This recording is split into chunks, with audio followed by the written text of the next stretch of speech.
अस्सलाम वालेकुम नाज़रीन, एक महकती और चहकती सुबह के साथ मैं हूं आपका मेज़बान हन्नान बुखारी और मैं हूं फातिमा नासिर। सिटी एट 10 में आपको खुश आमदीद कहते हैं। उम्मीद करती हूँ कि आप लोग सब खैरियत से हैं और अपना बहुत बहुत ख्याल रख रहे हैं और कोशिश कर रहे हैं कि जितना हो सके काइंडनेस के साथ पेश आएँ, क्योंकि हो सकता है आपकी कोई छोटी सी बात, कोई छोटा सा एक्शन किसी और का दिन जो कि शायद मुश्किल में या परेशानी में गुजर रहा उसको आसान कर दे। तो हमेशा याद रखें, काइंडनेस के साथ पेश आएँ। तो जी, बाकायदा तौर पर प्रोग्राम का आगाज़ करते हैं और सबसे पहले बात करते हैं कि आइंदा 24 घंटे में फैसलाबाद शहर के मौसम की क्या सूरत हाल रहेंगे। अगर बात करें ज़्यादा से ज़्यादा टेम्परेचर की तो 30 डिग्रीज रहेगा और साथ ही साथ कम से कम टेम्परेचर रहेगा 23 डिग्रीज। बारिश 20% चांसेस हैं कि हो सकती है और हवा 8 किलोमीटर पर आवर की रफ्तार से चलेगी।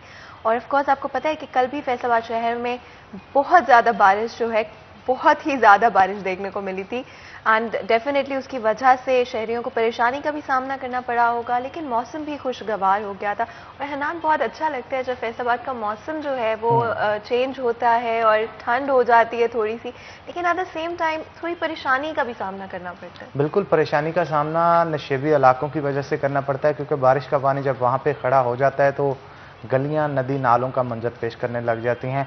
मुश्किलात तो होती हैं, लेकिन इसके साथ साथ दरख्तों पे अटी हुई धूल जो है वो धुल जाती है और सब्ज़ा बड़ा ग्रीनरी नज़र आती है शहर फैसलाबाद के अंदर और एक खुशगवार माहौल जो है वो पैदा हो जाता है। तो अगर ये वासा की तरफ से प्रॉब्लम्स जो हैं वो सॉल्व कर दी जाएँ तो मेरा ख्याल है खूबसूरत तरीन शहर जो है वो हमारा शहर फैसलाबाद बन सकता है, क्योंकि क्लीन एंड ग्रीन की मुहिम की वजह से प्लांटेशन का प्रोसेस भी जारी है। तो कोशिश की जा रही है ज़्यादा से ज़्यादा दरख्त जो हैं वो लगाए जाएँ। तो आप भी पार्टिसिपेट करें, आम आवाम भी पार्टिसिपेट करें इसके अंदर। एक शख्स अगर 2 पौधे अपने घर के बाहर या पार्क में लगाता है तो उससे मेरा ख्याल है उसकी जिम्मेदारी जो है वो पूरी हो जाती है। तो इस चीज़ को लाजमी तौर पे मलूज़े खाते रखें और इसके साथ साथ वाटर इनटेक अपनी बढ़ाएं और साफ़ पानी पिएं, साफ़ खाना खाएं, ताकि मुख्तलिफ बीमारियों से आप बच सकें और अपने आप को सेहतमंद, तंदुरुस्त और तवाना रख सकें। तो आगे बढ़ते हैं जनाब। जैसा कि रोज़ाना की बुनियाद पे हम आपको कहते हैं कि आपके अंदर कोई भी टैलेंट मौजूद है तो उस टैलेंट को ज़ाया मत होने दें।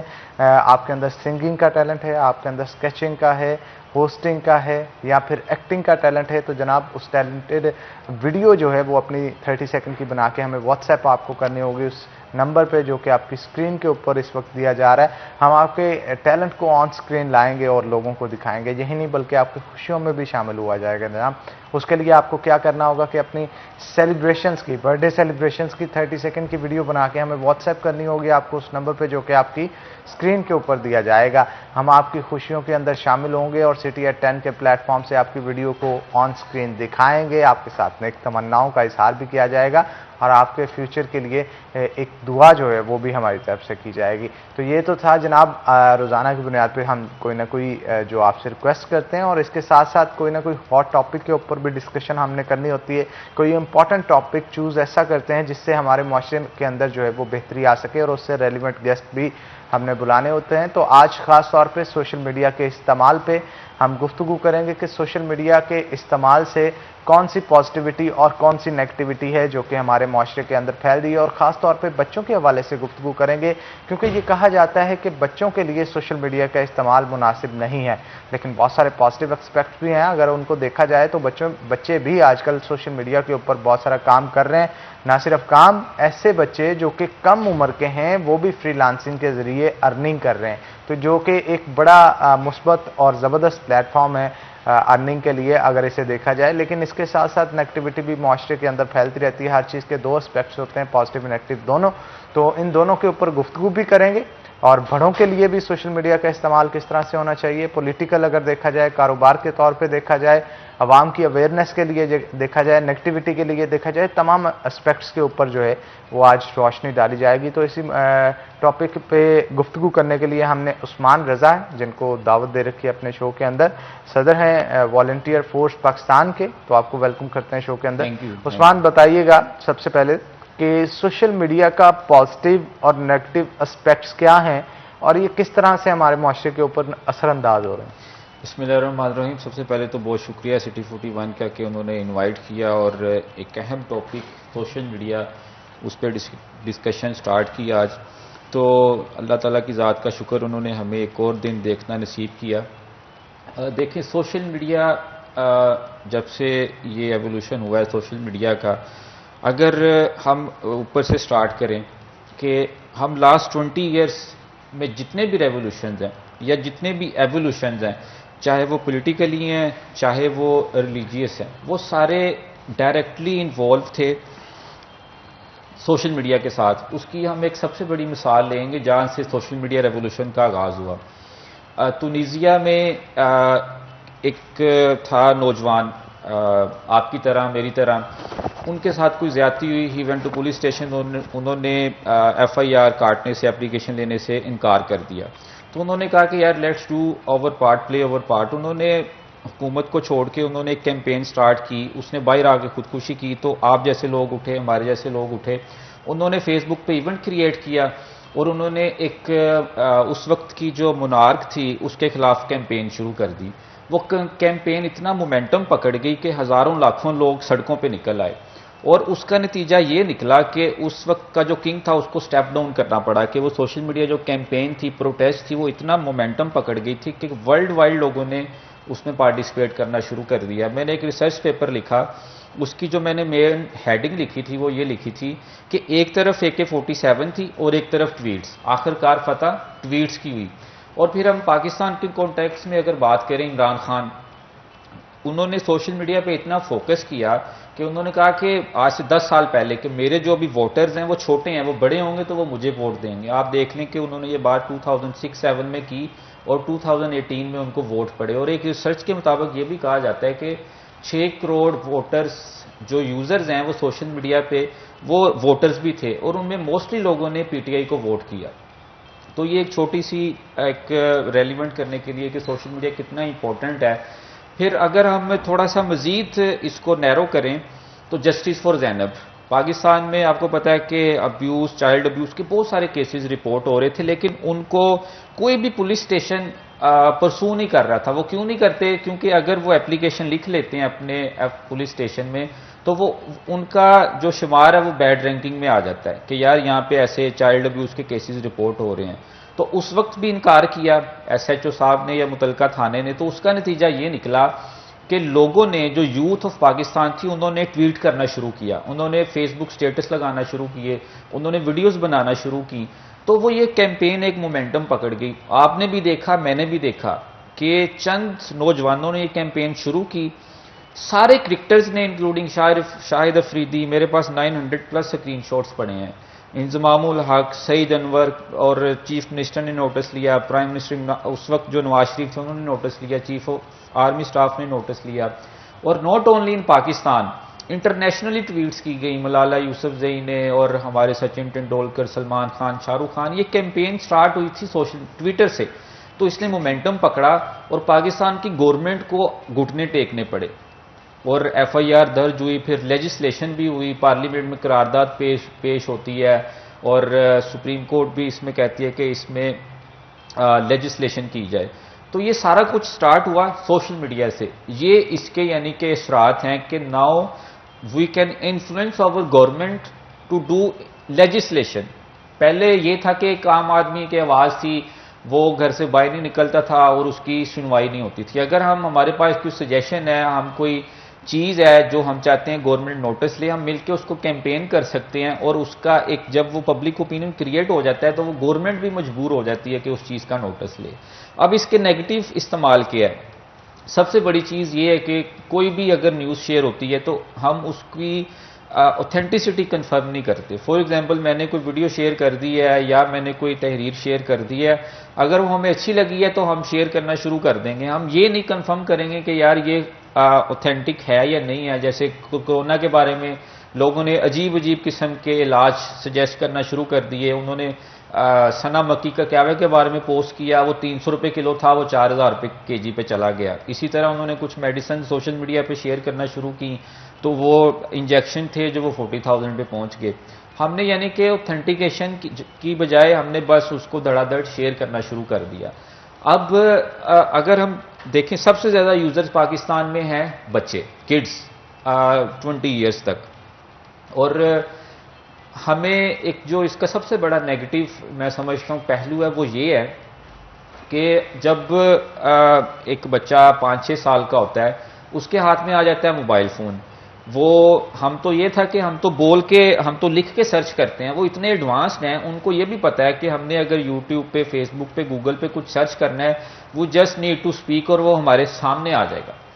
और वो जब कंटेंट हमारे सामने आ जाता है, बच्चे उसको स्क्रोल डाउन करते हैं, स्क्रोल अप करते हैं, तो वो कंटेंट की छांटी नहीं होती, वो जो कंटेंट आ रहा है वो देख रहे हैं और बच्चे उस चीज़ पे यकीन कर लेते हैं जो वो देखते हैं। अगर वो स्पाइडरमैन के कार्टून देखते हैं तो वो स्पाइडरमैन बनना चाहते हैं, अगर वो डॉक्टर देखेंगे तो वो डॉक्टर बनना चाहेंगे।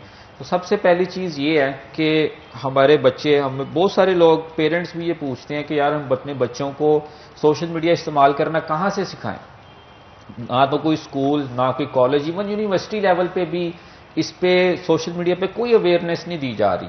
होना ये चाहिए कि when a kid go to school और वो इस काबिल हो जाता है कि ही कैन यूज़ मोबाइल, तो हमें उनको मोबाइल यूज़ करना, उनको सोशल मीडिया इस्तेमाल करना सिखाना चाहिए कि हम यूट्यूब पे कैसे सर्च कर सकते हैं, अपनी पर्सनैलिटी, अपने बच्चे की पर्सनैलिटी को बिल्ड करने के लिए ऐसे कौन से टूल्स हैं, ऐसी कौन सी वीडियोज़ हैं जो उनको सर्च करना सिखा सकते हैं। होता ये है कि अभी भी ऐसे ही है, हमें स्टूडेंट्स बहुत सारे कहते हैं कि हमें हमारी टीचर या हमारे सर हैं जो, वो सोशल मीडिया इस्तेमाल करना नहीं सिखाते। अगर वो उनसे पूछते हैं what is social media, what is Facebook, what is Twitter, what is Instagram, what is YouTube, तो उनको बाकायदा तौर पे शटअप कॉल दी जाती है। उसका नतीजा ये निकलता है कि बच्चे फिर अपने फेक अकाउंट्स बनाते हैं, पेरेंट्स को से भी छुपाते हैं, टीचर से भी छुपाते हैं।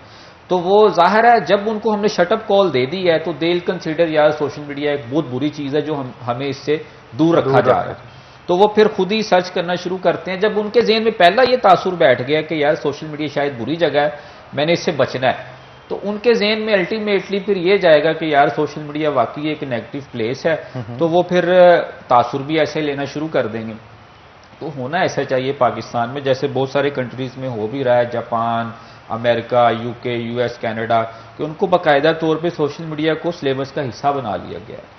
हमें भी पाकिस्तान में ये चाहिए कि गवर्नमेंट ऐसी लेजिस्लेशन करे, ऐसा सिलेबस तैयार करे। जैसे इमरान खान साहब माशाल्लाह एडवांस चल रहे हैं, उन्होंने सिलेबस में ऐसी चीज़ें ऐड करवाई हैं जो हमारे लिए इंपॉर्टेंट है। तो सोशल मीडिया हमारी ज़िंदगी का एक हिस्सा बन चुका है, हमारी डेली लाइफ का। हम सुबह उठते हैं, सबसे पहले हम नोटिफिकेशन चेक करते हैं। बच्चा रोता है, उसके हाथ में मोबाइल दे दिया जाता है कि बच्चा चुप कर जाओ, और माँ बाप, अपने पेरेंट्स ने कहीं बिजी होना हो, उनको डोरेमोन के कार्टून लगा दिए जाते हैं। तो हम उनको मोबाइल हाथ में पकड़ा तो रहे हैं, लेकिन उनको, बच्चों को ये नहीं बता रहे कि हाउ टू यूज़ इट, इसके नेगेटिव इफेक्ट्स क्या हो सकते हैं, इसके पॉजिटिव इफेक्ट्स क्या हो सकते हैं। कंटेंट क्रिएशन हमें बच्चों को सिखानी चाहिए। बहुत सारे बच्चे हैं जिनको सोशल मीडिया सिखा दिया जाता है। वो कल ही मैं खबर पढ़ रहा था कि 12 साल बच्चा, उसने ऐसे इमोजीज तैयार किए हैं जिससे उसको मिलियंस ऑफ रुपीज़ अर्निंग हुई है। तो it's up to us, up to our government, over जो इंस्टीट्यूशंस हैं या हमारे जो मिनिस्ट्रीज़ हैं एजुकेशन की, उनको इस चीज़ पे काम करने की ज़रूरत है कि सोशल मीडिया को हम किस तरीके से सिलेबस का हिस्सा बना सकते हैं और बच्चे इसको एज अ फ्री लॉन्चिंग या कंटेंट क्रिएशन, यूट्यूब पे एनिमेशन, कुछ बच्चों में बहुत सारी ऐसी स्किल्स होती हैं। जैसे आपकी एक वीडियो वायरल हुई, एक यूनिक आइडिया था, बच्चों के पास इससे भी बढ़ के टैलेंट है। जैसे शहजाद रॉय साहब ने सोशल मीडिया पे एक क्लिप देखा, उन्होंने देखा कि यार इनमें पोटेंशियल है, उन्होंने उनको सपोर्ट करना शुरू कर दिया। तो हमें अपने बच्चों को ये चीज़ बताने की ज़रूरत है कि यार सोशल मीडिया का हमने इस्तेमाल कैसे करना है। आपने शुरू में कहा, मैं समझता हूँ कि ये बड़ा अच्छा इनिशिएटिव है कि अगर आप में कोई पोटेंशियल है तो हमें वीडियो सेंड करें, हम प्रमोट करेंगे। तो क्यों ना बच्चों को शुरू में हम ये बताना शुरू कर दें कि यार अगर आप में कोई स्किल है, आपको कोई चैनल सपोर्ट करता है, आपको कोई इदारा सपोर्ट नहीं करता, तो आप खुद एक चलता फिरता चैनल है। आपके पास 4-5 चैनल हैं, इंस्टाग्राम है, यूट्यूब है, आपके पास फेसबुक है, आपके पास ट्विटर है, आपके पास बेशुमार ऐसे चीज़ें हैं। और देखें सोशल मीडिया पे अगर आप काम करते हैं तो लोग अप्रिशिएट करते हैं। अभी सबसे बड़ी मिसाल हमारे पास है चाय वाला की, मुझे नाम भूल गया उनका, उनकी पिक्चर वायरल होती है, आप जैसे लोगों ने, हमारे जैसे लोगों ने उनको सपोर्ट किया, ही बिकम्स अ स्टार। और वो एक वीडियो वायरल हुई थी कि not even a star, now he is a big businessman. बिल्कुल, चाय वाला के नाम से उसने बड़ी ब्रांचेज इवन लंदन के अंदर सुना है कि ब्रांचेज जो हैं वो उसने अभी ओपन कर रहा है वो। तो उसका आइडिया सारा कहाँ से जनरेट हुआ, लोगों ने सपोर्ट किया फेसबुक से, एक इमेज से, यानी कि एक पिक्चर ने उसको एक आम इंसान से एक सेलिब्रिटी और बिजनेसमैन बना दिया। फिर वो गड़वी वाली थी दो, उनको सपोर्ट करना शुरू किया। अब वो प्रोफेशनली माशाल्लाह सिंगिंग कर रहे हैं, अर्निंग कर रही हैं और सिंगिंग कर रही हैं। ऐसी बेशुमार एग्जाम्पल्स हमारे पास मौजूद हैं। तो असल अब यही है कि यार अगर हम इस्तेमाल करना सीख लें, अगर वो चाय वाले के पास ये आइडिया होता कि यार मेरी आंखें ऐसी खूबसूरत हैं, मैं अगर पिक्चर डालता हूं, उसे तो पता ही नहीं था। जिसको पता था उसने पिक्चर डाल ली और सारा क्रेडिट मेरा ख्याल है उनको जाएगा कि उन्होंने उसको कहां से कहां पे बिठा दिया। बिल्कुल। और पेरेंट्स के हवाले से अगर बात करें तो क्योंकि अगर छोटे बच्चे स्पेशली जब मोबाइल यूज़ करते हैं, कंटेंट एक्सेस करते हैं, तो पेरेंटल कंट्रोल बड़ा ज़रूरी है। तो क्या इसमें पेरेंट्स की ट्रेनिंग का भी कोई रोल होना चाहिए कि पेरेंट्स को भी गाइड किया जाए कि किस तरह से कंट्रोल बेहतर हो सकता है? बिल्कुल। देखें, एक बच्चा मेरा ख्याल है कि 2-2.5 साल का जब होता है, वो स्कूल तो नहीं जाता, वो इवन बाहर भी कम जाता है, वो पेरेंट्स के कंट्रोल में होता है। जो पेरेंट्स ने उनको सिखाना है उन्होंने वही करना है। वो सबसे पहले बच्चा क्या कहना सीखता है? मामा पापा। तो यानी कि सबसे ज्यादा इन्फ्लुएंस जो बच्चों पे है वो पेरेंट्स का है। तो अगर पेरेंट्स उनको शुरू में सिखा दें कि यार बेटा आपने YouTube पे ऐसा कंटेंट देखना है जो आपकी तरबियत कर सके, उनको हम ये भी नहीं चलें बता सकते, तो हम उनको खुद ऐसी वीडियोस लगा के दें। जो बच्चे ने पहली दफा कंटेंट देखना है उसने जिद करनी है कि बाद में भी मैं वही देखूं। अगर हम उसे नात पढ़ना सिखा रहे हैं, देखना सिखा रहे हैं, हम उसे सिंगिंग सिखा रहे हैं, हम उसको स्पाइडरमैन के कार्टून दिखा रहे हैं, हम डोरीमोन के कार्टून दिखा रहे हैं, तो उसने ज़ाहिर है वही बनना शुरू करना है। बिल्कुल। और आई सपोज कि जितना ज़रूरी गवर्नमेंट की तरफ से रेगुलेशंस है, उतने पेरेंट्स को भी इस तरह की चीज़ें पता होनी चाहिए। डेफिनेटली मजीद भी गुफ्तगू करेंगे, लेकिन उससे पहले एक छोटा सा ब्रेक लेंगे और ब्रेक के बाद हाजिर होंगे। कहीं मत जाइएगा, हमारे साथ रहेगा।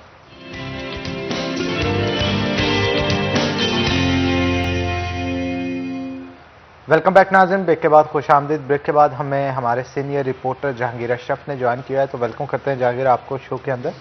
जहांगीर, सोशल मीडिया के इस्तेमाल के हवाले से गुफ्तगू हो रही थी और पॉजिटिव नेगेटिव एस्पेक्ट्स के हवाले से भी गुफ्तगू की जा रही थी, लेकिन कोविड के अंदर अगर स्टडीज़ के हवाले से देखा जाए तो मेरा ख्याल है सोशल मीडिया बेहतरीन प्लेटफॉर्म साबित हुआ। और इसने बताया कि अगर आप घरों पे भी बैठे हैं तो इसके पॉजिटिव इस्तेमाल से क्या कुछ है जो आप सीख सकते हैं। तो एक विजुअल एनिमेशंस को भी अगर देखा जाए, बच्चे अगर घरों पे भी बैठे हैं, दूर दराज दही इलाकों में भी बैठे हैं, तो आप वीडियोस के ज़रिए उनको वो चीज़ें सिखा सकते हैं शायद जो क्लास में बैठे हुए भी ना सिखा पाए। और बहुत सारी ऐसी वीडियोस बन भी रही हैं कार्टून्स की शक्ल में, जिसमें बच्चों को काउंटिंग सिखाई जाती है, अल्फ़ाबेट्स के हवाले से बताया जाता है। तो क्या कहेंगे इस हवाले से आप? एजुकेशन सिस्टम जो हमारा है, नो डाउट कोविड में हम सर्वाइव ही इंटरनेट गैजेट्स की वजह से हुए हैं एजुकेशन में, क्योंकि आपके स्कूल्स, कॉलेजेस, यूनिवर्सिटीज़ लॉकडाउन थे, वहाँ पर बिल्कुल बच्चों को जाने की इजाज़त नहीं थी। फिजिकल क्लासेस हमारी तकरीबन 1.5 ईयर वो डिस्टर्ब रही हैं। और उसके अलावा इस दौरान अगर बात करें तो 3 सेमेस्टर यूनिवर्सिटीज़ के बनते हैं और तकरीबन पूरा एक जो कंप्लीट, क्योंकि हमारे एजुकेशन के 2 साल का कंप्लीट एक टर्नओवर होता है मैट्रिक इंटरमीडिएट का, वो बहुत डिस्टर्ब हुआ है। तो अगर तो हमारे पास इंटरनेट, मोबाइल, ऑनलाइन एजुकेशन की फैसिलिटी ना होती, उसको हम यूज़ ना करते, तो यकीनी तौर पर बच्चों का जो थोड़ा बहुत उन्होंने हासिल कर ली है एजुकेशन इस प्लेटफॉर्म से, वो ना कर पाते। लेकिन जहाँ पॉजिटिव हैं वहीं इसके नेगेटिव ये हैं कि जो क्लासरूम में इन्वायरमेंट हो सकता है वो कभी भी ऑनलाइन स्टडी का आउटपुट नहीं हो सकता। अब जितना इस दौरान में आपने देखा कि एग्ज़ाम हुए भी और कुछ जगह पे एग्ज़ाम नहीं भी हुए, लेकिन प्रैक्टिकल एग्ज़ाम जो होते थे मैट्रिक इंटरमीडिएट के, वो नहीं लिए जा सके, क्योंकि रीज़न यही था कि ऑनलाइन क्लासेस में आप बच्चों को प्रैक्टिकल नहीं करवा सकते और उसकी वजह से प्रैक्टिकल लिए भी नहीं गए। यूनिवर्सिटीज़ की बात आ जाए तो रिसर्च हमारी बहुत ज़्यादा डिस्टर्ब हुई। जो रिसर्च के स्टूडेंट्स थे वो अपनी लैब में पहले साल तो बिल्कुल नहीं आ सकते थे। सेकंड और थर्ड वेव में कुछ रिलैक्सेशन मिली कि रिसर्च के बच्चे यूनिवर्सिटीज़ में आ सकते हैं। तो ऑनलाइन जहाँ पर कहीं ना कहीं हमने इसका सहारा लिया, लेकिन एजुकेशन के हवाले से हम इसको बहुत नुकसान में गए हैं, क्योंकि हम फिज़िकल का अल्टरनेट ऑनलाइन को नहीं कर सकते। और हमारे यहाँ क्योंकि तमाम जो ऑडियंस है, तमाम जो स्टूडेंट्स हैं, वो इस काबिल नहीं हैं कि उनके पास, सबके पास एक तो इंटरनेट की फैसिलिटीज़ हों, उनके पास मोबाइल एंड्रॉयड हों। देखिए, हम सिर्फ सतही बातें कर रहे हैं कि जनाब ये शहरों में या हम अपने इर्द गिर्द अगर देखते हैं कि लोगों के पास मोबाइल हैं, फैसिलिटीज़ हैं, लेकिन अगर इसको ग्रास रूट लेवल पर देखें तो बहुत बड़ी तादाद में आज भी लोग ऐसे हैं जिनके पास एंड्रॉयड नहीं होगा, इंटरनेट की एक्सेस नहीं होगी, या वो ऐसे इलाकों में रह रहे होंगे वहां पर इंटरनेट के सिग्नल वीक होंगे, आपको इंटरनेट यूज करने के लिए अपने घरों से बाहर जाना पड़ता है। अब शहरों की सूरत हाल देख लें कि इंडोर आपको समटाइम सिग्नल प्रॉब्लम हो जाती है, बेसमेंट में सिग्नल प्रॉब्लम हो जाती है। तो दूर दराज के इलाके जहां पर एक्सेसिबिलिटी के इश्यूज आते हैं वहां क्या मसाइल का सामना करना पड़ता होगा। यूज की बात बाद में आती है, लेकिन एक्सेसिबिलिटी जब तक नहीं होगी तब तक हम इसको यूज कैसे करेंगे ना। पॉजिटिव नेगेटिव की बात की है। सबसे पहले तो हमें पाकिस्तान में अगर ऑनलाइन को ही, क्योंकि हमने इतना ज्यादा कोविड की वजह से नुकसान हुआ, तो ऑनलाइन की पेनिट्रेशन बढ़ाना होगी पाकिस्तान में, क्योंकि अगर हम चाहते हैं कि शहरों के बच्चों को भी वही फैसिलिटीज हों, देहात में भी ऑनलाइन के हवाले से, क्योंकि हमने यूनिवर्सिटीज़ में देखा है कि लाजिम नहीं है कि आपके बच्चे शहरों से आते हों, आपके इतने दूर दराज के इलाकों से बच्चे आ रहे होते हैं, और ऐसे इलाकों से इवन जहां हमारे खाना जंगी की सूरत हाल होती है, ऐसे इलाकों से लोग आ रहे होते हैं, वहां तो इंटरनेट की फैसिलिटीज़ वगैरह ना होने के बराबर होती हैं। तो इस हवाले से हुकूमत को ऐसे स्टेप्स लेना होंगे पहले तो, कि पाकिस्तान में हर जगह पे फैसिलिटीज़ इंटरनेट की, देखिए यूज़ करना ना करना, महंगा होना सस्ता होना, वो यूज़र के एंड पे है, लेकिन अगर हर जगह पे इसकी फैसिलिटी मौजूद होगी तो फिर ही कोई इसको यूज़ कर सकेगा ना। तो हुकूमत को इस तरफ फोकस करना चाहिए कि जिन इलाकों में बच्चों की तरफ से कंप्लेन आती हैं उनको एड्रेस किया जाए कि उनके इलाके में इश्यूज़ हैं इंटरनेट के, और घर से कई मील सफ़र करके उन्हें दूर जाना पड़ता है इंटरनेट की एक्सेस लेने के लिए। जब ऑनलाइन असाइनमेंट्स की बात आती है, ऑनलाइन एग्ज़ाम की बात आती है, तो इस हवाले से इश्यूज़ बहुत ज़्यादा हैं, और हुकूमत मेरा नहीं ख्याल कि इसको अच्छे तरीके से टैकल कर सकी है। सिर्फ सती बातें हुई हैं और टीवी चैनल लॉन्च कर दिया जी तालीम घर के नाम से। अब देखें, अगर एक घर में 4 बच्चे हैं तो क्या पॉसिबल है कि चारों वो बैठकर 4 घंटे या 8 घंटे टीवी पर वो एजुकेशन का कंटेंट देखते रहें? हमारी प्रैक्टिस नहीं है कि हम इतना लंबा एजुकेशन का कंटेंट टीवी पर या मोबाइल पर देखें। हमने बच्चों को प्रैक्टिस ही नहीं करवाई कि हम ज़्यादा देर इसको एजुकेशन पर्पज़ के लिए यूज़ करें। अब एक सर्वे भी हुआ था लास्ट ईयर्स में कि कितने ऐसे पेरेंट्स हैं जो मोबाइल को एजुकेशन के पर्पज़ के लिए यूज़ करते हैं या बच्चों को बताते हैं कि जनाब ये वेबसाइट एजुकेशन की है, इसको यूज़ करें। कोई भी नहीं करता। हम वही बात है कि बच्चों को सिर्फ कार्टून के लिए, गेम्स के लिए, यूट्यूब के लिए, फेसबुक, व्हाट्सएप, ये चीज़ों के लिए मोबाइल थमा देते हैं। और अब जब ऑनलाइन सिस्टम में आई है तो गूगल क्लासरूम, मीट और फलां और व्हाट्सएप, अब व्हाट्सएप में अगर आपकी क्लास का एक ग्रुप बना है तो वो सिर्फ एक ग्रुप नहीं है, उसके बाद कई ग्रुप पैरेलल बनना शुरू हो जाते हैं, और उसके अलावा फिर आपको पता नहीं कि किसके मैसेज आ रहे हैं, क्यों जा रहे हैं, कोई इस पर चेक है ही नहीं। बिल्कुल। तो ये पॉसिबल भी नहीं है मेरा ख्याल कि इतना चेक रखना। अब अगर वही बात है कि एक घर में अगर 4 बच्चे हैं स्कूल गोइंग, तो सब पे नज़र रखना, सबके अगर अलग अलग आपने मोबाइल लेके दे दिया, या अगर एक मोबाइल है तो वो भी इशू है सबके लिए, कि अगर एक मोबाइल आप 4 बच्चों को यूज़ करवा रहे हैं तो उनकी स्टडी टाइम सफ़र होगा। तो ये सारी ऐसे इश्यूज़ हैं जो कि ग्राउंड रियलिटीज़ हैं, लेकिन हम इनको शायद पॉलिसी लेवल पर इतना डिस्कस नहीं किया गया इनको। बिल्कुल उस्मान, अगर हम जो डिस्कशन पहले चल रहा था उसी को थोड़ा सा आगे बढ़ाएं, और जो जहांगीर ने बहुत सारी चीज़ें ऐड की, अफोर्डेबिलिटी और साथ एक्सेसिबिलिटी कितनी ज़रूरी है सोशल मीडिया की, इंटरनेट सर्विसेज की, जो कि पूरे पाकिस्तान में अगर अवेलेबल होगी तो बच्चों के लिए भी आसानी होगी, और शायद फिर हम एक अकाउंटेबिलिटी भी क्रिएट कर सकते होंगे, एजुकेशन भी बेहतर की जा सकती होगी कि सोशल मीडिया या इंटरनेट का सही इस्तेमाल क्या कहेंगे इस हवाले से? बिल्कुल, देखें, सबसे पहले तो सारे इस बात पे मुत्फिक हैं कि इंटरनेट फॉर ऑल, पाकिस्तान में इंटरनेट सबके लिए होना चाहिए। अब एक सबसे बड़ा जो मैं समझता हूँ निगलेक्टेड एरियाज़ हैं, वो उनके जो ग्रीवियंसेस हैं, उनको बहुत सारी फैसिलिटीज़ नहीं मिल पाती हैं as equal to Islamabad, Lahore, Faisalabad, Peshawar, Quetta या जो बाकी बड़े सिटीज़ हैं। तो उनका फिर राइट बनता है कि वो प्रोटेस्ट करें, वो गिला करें कि जी हमें सहूलतें फ्राहम नहीं की जा रही, या देही इलाकों पे फोकस नहीं किया जा रहा, सारा फोकस बड़े शहरों पे है। तो ग्रीवियंसेस फिर यहीं से स्टार्ट होना शुरू होते हैं। अभी बहुत सारे ऐसे पाकिस्तान में प्लेसेस हैं, सिटीज़ हैं बाकायदा तौर पे, जिसमें साउथ पंजाब शामिल है। अब साउथ पंजाब में तो ऐसी बिल्कुल यूनिवर्सिटीज़ नहीं है कि वहाँ पे जो साउथ पंजाब की पूरी पॉपुलेशन है यूथ के वहाँ पे एडमिशन ले सके। वो इस्लामाबाद आते हैं, लाहौर जाते हैं, कराची जाते हैं। तो फिर सबसे बढ़ के ये कि ऐसी बहुत सारी वीडियोस और फोटोज़ वायरल हुई जो अपने घर से कई किलोमीटर का फासला तय करके सिर्फ इंटरनेट के सिग्नल्स के लिए वहाँ पे क्लास अटेंड करने आए हैं। और ऐसी भी हमें प्लेसेस देखी खैबर पख्तूनख्वा में, इवन फैसलाबाद में भी, कि वो पहाड़ की चोटी पे बैठे हैं ताकि वहाँ पे वो सिग्नल्स ग्रैब कर लें। आप कहीं भी ना जाएं, फैसलाबाद के ऐसे रिमोट एरियाज़ हैं कि जहाँ पे इंटरनेट अभी अवेलेबल नहीं है। तो सबसे पहली चीज़ मेरा ख्याल है कि अगर हम चाहते हैं कि पाकिस्तान में एजुकेशन है या जो ट्रेनिंग का सिलसिला कार है वो सबको इक्वली प्रोवाइड किया जाए, तो सबसे पहले हमें इंटरनेट प्रोवाइड करना पड़ेगा। जब इंटरनेट किसी जगह पे चला जाता है तो डैट मीन्स कि वहाँ पे इंफॉर्मेशन चली गई है, वहाँ पे आपका सोर्स ऑफ एजुकेशन चला गया है, और वहाँ के जो लोग हैं जो अभी तक इससे महरूम है, आप देखेंगे कि उनका जो लाइफस्टाइल है वो भी थोड़ा सा पीछे है।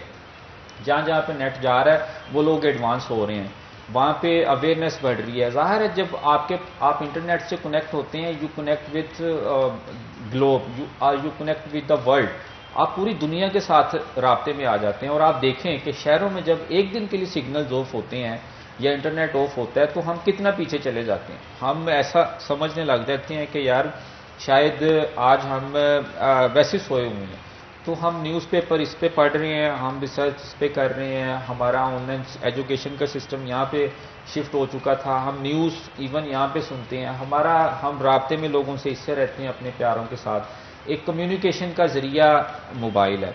तो सबसे इम्पोर्टेंट चीज़ मेरा ख्याल है कि इस वक्त हम चाहते हैं कि पाकिस्तान की जो यूथ है उनके अंदर जो एक स्किल प्रमोशन है या जो स्किल डेवलपमेंट है वो स्पीड पकड़े, तो उसके लिए हमें इंटरनेट प्रोवाइड करना पड़ेगा। क्योंकि हम इंटरनेट से बहुत कुछ सीख रहे हैं। हमें बेशक कोई असाइनमेंट मिलती है, हम उसको गूगल करते हैं, हम रिसर्च करते हैं, और पाकिस्तान में इवन सिटीज़ में इतनी लाइब्रेरीज अवेलेबल नहीं है कि अगर हमारा कोई टॉपिक है तो हम उसको एक लाइब्रेरी में जाके रिसर्च कर सकें, चाहे वो एमफिल का टॉपिक है, चाहे वो पीएचडी का टॉपिक है, चाहे वो मैट्रिक है, चाहे वो इंटर का है, चाहे वो ग्रेजुएशन का है। तो we need assistance of Google, internet, Yahoo. तो उसके लिए मेरा ख्याल है कि सबसे पहली जो अवेलेबिलिटी होनी चाहिए वो पाकिस्तान के सारे इलाकों में इंटरनेट प्रोवाइड किया जाए। उसके बहुत सारे पॉजिटिव एस्पेक्ट्स निकल के सामने आएंगे। नंबर वन जो है कि हमारी जो यूथ है वो लाइक अदर कंट्रीज़ या लाइक अदर सिटीज़ एडवांस होगी, उनके अंदर स्किल डेवलपमेंट आना शुरू हो जाएगी, वो क्रिटिकल थिंकिंग पे आना शुरू हो जाएंगे। और डिजिटल लिटरेसी जो इस वक्त पाकिस्तान का दुनिया भर का एक मेरा ख्याल है कि नंबर वन हॉट टॉपिक बन चुका है। जिसके पास जो डिजिटल लिटरेसी को नहीं जानता वो आगे नहीं है। बिल्कुल आप ठीक कह रहे हैं। इस मौजू पे मजीद भी गुफ्तगू करेंगे, लेकिन एक छोटी सी ब्रेक के बाद। तो यहाँ पे एक ब्रेक लेंगे, ब्रेक के बाद दोबारा हाजिर होते हैं। कहीं मत जाइएगा, हमारे साथ रहिएगा।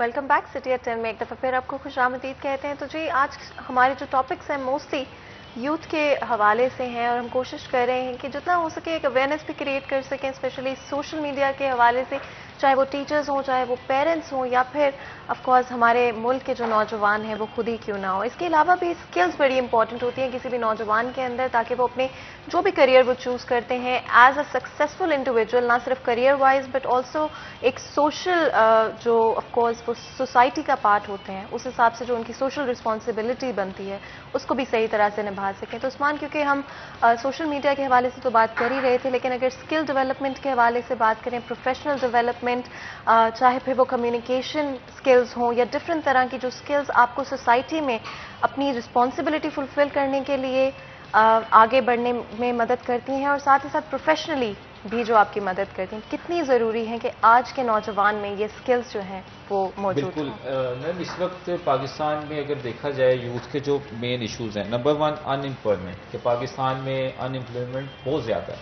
और दूसरा अंडररेटेड एम्प्लॉयमेंट, कि एक अगर किसी को नौकरी मिली है तो उसको उसकी जो एजुकेशन है उससे उसकी कम सैलरी लगी हुई है। तो इसकी दो रीज़न है, अंडर एम्प्लॉयमेंट की और अनएम्प्लॉयमेंट की। देखें कंपनीज, आपको पता है कि डिफरेंट कंपनीज के सीईओज ये कह रहे हैं कि हमें स्किल बेस्ड वो नहीं मिल रहे लोग जिनको हम अपनी कंपनी में रखें। ज़ाहिर है अगर आपकी कोई कंपनी है या मेरी कोई कंपनी है तो मैं ऐसे इंडिविजुअल को या ऐसे नौजवान को अपने पास रखूँगा जो स्किल्ड है। मैं ऐसे कभी किसी एम्प्लॉय को नहीं रखूँगा जिसकी कम्युनिकेशन स्किल्स नहीं अच्छी, जिसकी कॉन्फिडेंस लेवल नहीं है, जो मल्टीटास्किंग नहीं करता, जिसका एंगर मैनेजमेंट नहीं ठीक, या इस तरह की दो चार और खूबीज़। जिसको इंटरनेट का नहीं पता, जिसको MS वर्ड पे काम करना नहीं आता, सोशल मीडिया इस्तेमाल करना नहीं आता, मिनट्स ऑफ मीटिंग नहीं बनाना आते, तो जाहिर है हम उस एम्प्लॉय को अपने पास रखेंगे जिसमें ये सारी खूबी मौजूद हैं। इसीलिए लम्स के स्टूडेंट्स, कायद आज़म यूनिवर्सिटी के स्टूडेंट्स या IBA के स्टूडेंट्स बाजी ले जाते हैं। वो उन्होंने अपने आप को अपडेटेड रखा होता है, उन्हें पता है कि यार मुझे कौन सी स्किल्स एक्वायर करनी है जिसकी वजह से मुझे खुद ही ऑफर्स आना शुरू हो जाएं। और आपने देखा है कि अगर किसी के अंदर पोटेंशियल है, वो या तो अपना बिजनेस स्टार्ट कर लेता है या तो किसी अच्छी सरकारी या प्राइवेट नौकरी पे लग जाता है। अब स्किल्स कौन सी हमें एक्वायर करनी चाहिए? इस वक्त सबसे ज़्यादा डिमांड है digital literacy. Digital literacy means कि डिजिटली लिटरेट होना, कि हमें उस चीज़ का पता हो कि जो इंटरनेट पे अवेलेबल है। फॉर एग्जांपल कोविड आया और कोविड में कंपनीज ने अपने पूरे ऑफिसेज बंद कर दिए थे। अब उसका फ़ायदा क्या हुआ? उनको रेंट उन्होंने बेशक दिया, उनको बिजली का बिल, AC नहीं चला, उनका टेलीफोन नहीं चला, उनकी जो चाय डेली चलती थी वो नहीं उनकी लगी, उनके प्रिंट्स नहीं निकल रहे, उनका फ्यूल बच रहा है, उनके जो आना जाना इस तरह के 100 मामलों उनकी बचत हो रही थी। तो अभी पूरी दुनिया ने इस पे सोचना शुरू कर दिया कि हम अपने बिजनेस को या अपने इनिशिएटिव्स को कैसे स्मार्ट बना सकते हैं और कैसे कॉस्ट इफेक्टिव बना सकते हैं। उन्होंने कहा कि अगर कोविड के दौरान हम 1 साल सर्वाइव कर सकते हैं विदाउट आवर ऑफिसेज, वहाँ पे फिजिकली जाके, तो हम क्यों ना ऐसे सिस्टम बनाना शुरू करें जिससे हमारी इनकम ज़्यादा और एक्सपेंसेस कम हो। और एक रिसर्च अभी ये भी कह रही है कि पाकिस्तान में जो 32% जॉब्स हैं वो इंटरनेट की वजह से ख़त्म हो जाएंगी। और जिसने अपने आप को अपडेट नहीं रखा, डिजिटली लिटरेट नहीं किया, तो वो फिर सफ़र करेगा। अब सिर्फ डिग्री लेना काफ़ी नहीं होगी। इस वक्त पाकिस्तान में जितने भी यंग मिलियनियर्स हैं, वो एक रिसर्च के मुताबिक आर्टिकल भी शाया हुआ है, वो सारे वो लोग हैं जो डिजिटली लिटरेट हैं, जिन्होंने अपनी सोर्स इनकम इंटरनेट बनाया हुआ है। मेरा ख्याल 2 चीज़ें बहुत मैटर करती हैं इस चीज़ में, एक एक्सपोजर और दूसरा क्रिएटिविटी। ये दोनों चीज़ें जब कंबाइन हो जाती हैं तो मेरा ख्याल है आपका जो सिस्टम बिजनेस का है वो बड़ा अच्छे तरीके से रन होता है। तो जहांगीर भी हमारे साथ मौजूद है, उनसे भी गुफ्तगू करते हैं। जहांगीर, क्रिएटिविटी और एक्सपोजर ये कितना ज़रूरी है किसी भी बिजनेस को आगे बढ़ाने के लिए, अगर ऑनलाइन स्पेसिफिकली बात की जाए? अच्छा, देखिए ऑनलाइन जब से ये काफ़ी कुछ अरसे से बहुत ज़्यादा ट्रेंडिंग में आ गया है कि ऑनलाइन की तरफ रुझान जो है बढ़ गया है। और ये मिसालें दी जाती हैं कि जनाब पूरी दुनिया ऑनलाइन से कमा रही है और पूरी दुनिया में, और नो डाउट इसमें है भी। लेकिन मसला ये है कि हमारे यहाँ अंधाधुंध फिर एक सिमत में सारी कौम दौड़ पड़ती है। अब देखें, अब जब सब लोग डिजिटल लिटरेसी की तरफ चले जाएंगे तो मेरा ख्याल है कि बहुत सारी फील्ड्स ऐसी हो जाएंगी जहाँ पे हमें कोई बंदा नहीं मिलेगा। एक तो ये हमारा बड़ा प्रॉब्लम है कि हम अपनी सलाहियतों को नहीं देखते कि हम किस चीज़ में उसको यूटिलाइज कर सकते हैं। अब देखें, जब इस तरह होगा कि सब एक सिमत में भागेंगे, वहाँ देखें हर बंदे के पास वो स्किल नहीं है, हर बंदा इतना क्रिएटिव नहीं है, हर बंदा डिजिटल में इतना एक्सपर्ट नहीं होता और ना हो सकता है। देखिए हर बंदे का माइंडसेट डिफरेंट है। कोई ऐसे होते हैं जो आपके वैसे क्रिएटिव हो सकते हैं लिखने में, जैसे शायर कह लें या अदीब कह लें, या कुछ ऐसे हो सकते हैं जो आपके फिजिकली, जो हमारे मैकेनिक और प्लम्बर और बाकी सारी चीज़ें जो टेक्निकल हैं, स्किल्स हैं जो टेक्निकल, जो लेबर जिसको हम कहते हैं, लेकिन वो भी एक स्किल है। वो कुछ लोग ऐसे हैं जो कंप्यूटर की बजाय उन स्किल्स में ज़्यादा माहिर होते हैं। अगर उसको आप कंप्यूटर पे बिठा देंगे तो वो काम नहीं कर सकेगा। और वही बात है कि कंप्यूटर पर काम करने वाले को अगर आप कह देंगे कि आप मैकेनिक बन जाओ, तो वो मैकेनिक का काम नहीं कर सकेगा। हमें अपनी सलाहियतों का इदराक करना चाहिए। इस पर हम पहले भी कई दफ़ा मॉर्निंग शो में बात कर चुके हैं कि मसला हमारे यहाँ सबसे ज़्यादा यही है, अनएम्प्लॉयमेंट का। मैं समझता हूँ कि सबसे बड़ा मसला यह है कि हम इररेलेवेंट डिग्रियाँ करते हैं। हमारा इंटरेस्ट कोई और है और हमने डिग्री कोई और चूज़ कर ली है और उसकी स्किल हमने सीखी नहीं है। अब देखिए, जिसमें हम बाय नेचर हमारा उसमें इंटरेस्ट है ही नहीं, तो हम उसकी स्किल्स कैसे सीखेंगे? तो ये इररेलेवेंट चीज़ें जब होती हैं तो हमें फेलियर का सामना करना पड़ता है। अब डिजिटल लिटरेसी में फेलियर बहुत ज़्यादा है और होगा। अब लोग भागम भाग कर रहे हैं, कोर्सेज कर रहे हैं, और कोर्सेज के बाद अगर 50 बच्चे किसी इंस्टीट्यूट से कोर्स करते हैं तो उसमें से बामुश्किल 4-5 लोग अर्निंग की तरफ जाते हैं। अब वो जो 40-50 लोगों ने अपना टाइम वेस्ट किया, इसका मतलब है कि वो इतने या तो कॉम्पिटेंट नहीं थे, या उनमें वो सलाहियतें नहीं थी, या उनके लिए वो इंटरेस्ट नहीं है उनका ऑनलाइन अर्निंग की तरफ, ऑनलाइन बिजनेस की तरफ, या ऑनलाइन मार्केटिंग की तरफ। आपको सबसे पहले तो ये देखना चाहिए कि मैं ये कर सकता हूँ नहीं। अगर आप स्टार्ट करें तो उसमें लर्निंग करें, उसको देखें और उसको लेकर चलें। लेकिन अगर आपने जस्ट कहा कि मैं फ्री हूं, तो ई रोजगार का प्रोग्राम आया है, गवर्नमेंट फ्री में कोर्स करवा रही है, तो एडमिशन ले लें। हमारे यहाँ सबसे ज्यादा इसी वजह से लोग एडमिशन ले लेते हैं, जनाब कि मैं फ्री हूं, जॉब कोई मिल नहीं रही, ये फ्री का कोर्स है, कर लें।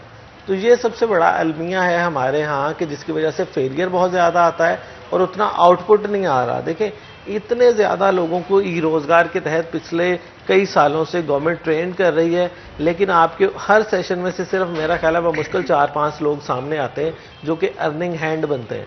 बाकी सारे लोग वैसे वेले के वेले हैं और अनएम्प्लॉयमेंट ही हैं, क्योंकि उनका इंटरेस्ट उसमें ऑनलाइन अर्निंग में नहीं है। बिल्कुल, तो आप किसी ठीक ना कह किसी रहे हैं। रेलेवेंट जॉब में जाना चाहिए। रेलिवेंट जॉब में जाना चाहिए और करियर काउंसलिंग अपनी करनी चाहिए। उसके लिए पेरेंट्स और टीचर्स इनका बहुत अहम किरदार है।